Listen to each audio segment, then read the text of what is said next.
Aide au développement ou dette déguisée? Sur le papier, c'est noble. Les pays riches aident les pays pauvres à se développer. Routes, hôpitaux, infrastructures, éducation. Des belles promesses, de grands discours. Mais derrière les mots, il y a la mécanique.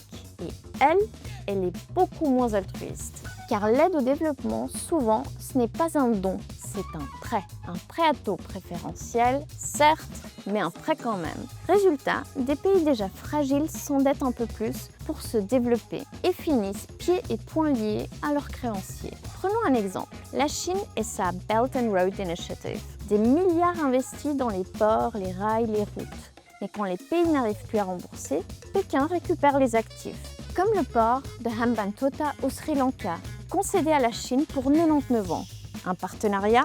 Non. Un pion stratégique sur l'échiquier mondial. Et l'Occident n'est pas plus vertueux. Une grande partie de l'aide dite officielle est conditionnée. Acheter les biens, les services ou la technologie du pays donateur. Autrement dit, tu reçois 1 milliard, mais tu dois le dépenser chez moi.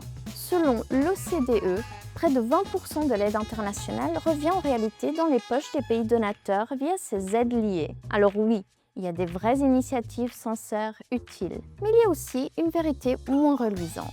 L'aide est souvent un outil d'influence, pas de solidarité. À retenir, l'aide au développement, c'est un peu comme un cadeau d'anniversaire avec la facture glissée à l'intérieur.